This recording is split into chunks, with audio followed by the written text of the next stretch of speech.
नमस्कार. पांडवांच्या अश्वमेध यज्ञासाठी युवानाश्वकडून घोडा घेतल्यानंतर अर्जुन त्या घोड्याच्या रक्षणाकरता आणि कोणी घोडा अडवलास तर त्याला पराभूत करून त्याला हस्तिनापूर साम्राज्याचा मांडलिक करण्याकरता अश्वमेधाच्या घोड्यासोबत निघालेला आहे. हा घोडा जेव्हा चालत चालत चालत पुढे जातो आहे तेव्हा त्याला मध्ये एक जंगल लागतं. आता ही कथा मूळ महाभारतात आहे की नाही, कशी आहे, हा भाग वेगळा, पण या कथेतला इंटरेस्टिंग भाग आहे म्हणून तुम्हाला मी सांगतोय. अर्जुनाच्या प्रवासामध्ये एक नारीपूर नावाचं साम्राज्य लागतं. हे जंगलातलं साम्राज्य आहे. आता या नारीपूर साम्राज्याची राणी आहे प्रमिला आणि या नारीपूर साम्राज्याला एक शाप आहे. तो म्हणजे जो कोणी नारीपूर साम्राज्याच्या वनामध्ये प्रवेश करील तिथे तो पुल्लिंगीचा स्त्रीलिंगी होईल. जर पुरुषांनी प्रवेश केला तर तो स्त्री होईल, कोणीही असो. आता या साम्राज्यात घोड्याचा प्रवेश झाल्याबरोबर ते घोडी होतो. बरं, या शापामुळे नारीपुरातल्या समस्त स्त्रियांची एक मोठी अडचण झालेली असते. जो कोणी येईल तो स्त्री होईल, पुरुष नाहीच. मग तिथे ना पक्ष्यांमध्ये पुरुष ना प्राण्यांमध्ये पुरुष.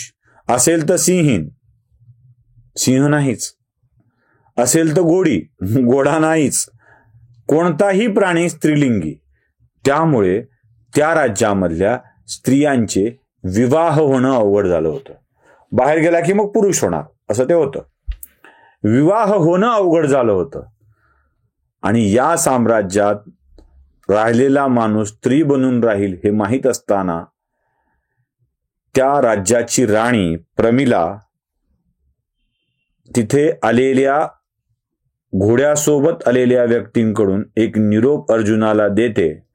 ती म्हणते की या राज्याचं मांडलिकत्वही तुम्हाला मिळेल. मला विवाह करता आला की मीही शापमुक्त होईल, हे राज्यही शापमुक्त होईल. तेव्हा अर्जुनाला सांगा की मला माझ्याशी विवाह कर म्हणावं. अर्जुन चिडतो. एवढा सगळा रामायण महाभारत घडलाय, अजून कुठे विवाह करत बसायचा.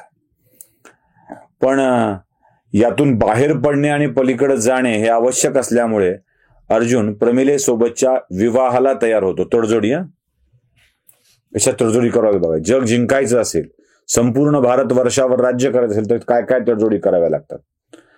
त्या प्रमिलेसोबत विवाहाला अर्जुन तयार झाला. तिथेच त्याने विवाह केला आणि प्रमिलेला सांगितलं की आता तू हस्तिनापूरच्या साम्राज्यातली एक झाली आहेस, तेव्हा जा हस्तिनापूरला अश्वमेध यज्ञ सुरू आहे, तिथे राहा. मी हे सगळं आटपून, युद्ध आटपून 1 वर्षाने परत येईल, तेव्हा आपण एकत्रित राहूया. अर्जुन मजा आहे बाबा, काय त्याला. मग त्या साम्राज्यातून घोडा बाहेर निघतो आणि त्या घोडी झालेल्या घोड्याची पुन्हा घोडा होतो आणि सैन्य पुढे निघतं. ही एक तडजोड करून झाल्यानंतर सुद्धा पुढे अजून तडजोड येते. तिथून तो अश्व सिंधन प्रांतात जातो. आता सिंध प्रांताचा राजा होता जयद्रथ. जयद्रथाची बायको होती दुश्शाला, जी कौरवांची सख्खी बहीण आणि पांडवांची चुलत बहीण. पण दुश्शाला या सगळ्या स्थितीला ओळखते, बदललेल्या स्थितीला ओळखते. आपल्या नवऱ्याने द्रौपदीला दिलेला त्रास तिला माहीत असतो. एक स्त्रीच एका स्त्रीचं दुःख जाणू शकते. आपल्या नवऱ्याने द्रौपदीला उचलून आणलं होतं हे तिला माहीत असतं. आपल्याच नवऱ्यानं अभिमन्यूचा छळाने वध केला आहे, मारलं आहे हे तिला माहीत असतं. आणि आता शक्तिशाली झालेल्या पांडवांचा उपद्रव सिंध प्रांताला होऊ नये, सिंध देशाला होऊ नये, यासाठी जयद्रथाच्या जागी झालेल्या सिंधू नरेश आपल्या मुलाला ती पांडवांच्या स्वागताला पाठवते. सांगते की आम्ही तर आपल्यासोबत आहोतच मामा, आमच्या राज्यामध्ये आपलं स्वागत आहे, इथून तुमचा घोडा जाऊ दे. आम्ही हस्तिनापूर साम्राज्याचे नातेवाईक आहोत, आम्ही तुमचेच आहोत, आम्ही तुमच्या सोबत राहू, हे मांडलिकत्वही आम्ही स्वीकारतो आहोत. आणि मोठ्या मनाने अर्जुन सिंधुनरेशाच्या मुलाला, आपल्या चुलत बहिणीच्या मुलाला आपल्यात समाविष्ट करून घेतो. ही तडजोड. मागे वाद झाले असतील, युद्ध झालं असेल, अनेक युद्ध झाले असतील, त्याच्या बापाने अपमान केला असेल, फडतूस म्हणाला असेल, कलंक म्हणाला असेल, काहीही म्हणाला असेल, पण राज्य करायचं आहे ना, एक क्षत्रिय अंमल करायचा आहे. कोणी टरबुजा म्हणाला असेल, कसा फोडतो बघ म्हणाला असेल, काय म्हणाला असेल, पण त्याच्या साम्राज्याचा अस्त झाला आहे आणि मुलगा मांडलिकत्व स्वीकारायला तयार आहे, तर त्याला स्वीकारायचं असतं.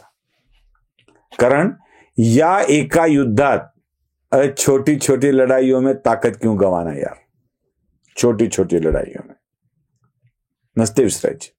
कोणी मम भार्या समर्पयामी म्हणून शिव्या दिल्या असतील, पण राज्य जिंकायचं आहे, मांडलिकत्व पत्करायला लावायचं आहे आणि एका छोट्या मोठ्या लढाईत अडकून न पडता अखंड हिंदुस्थानवर, मी हिंदुस्थानवर राज्य करायचं हा शब्द वापरतोय, तर काही करावं लागतं, ऍडजस्टमेंट करावी लागते, काही गोष्टी विसराव्या लागतात. आणि त्या भगवंतांनी या विसरायच्या गोष्टी शिकवायच्या म्हणूनच अर्जुनाच्या सोबत देऊन हा अश्वमेधाचा अश्व पाठवलाय. सिंधुनरेशाच्या मुलाला उदार अंतःकरणाने अर्जुन माफ करतो, त्याला आपल्यात समाविष्ट करून घेतो आणि सिंध प्रांत ओलांडतो. जसाच सिंध प्रांत ओलांडला आहे तसा नवीन एक प्रदेश, देश लागतो. त्या देशाचं नाव आहे गांधार. आई नाही, काकी, तिचं राज्य.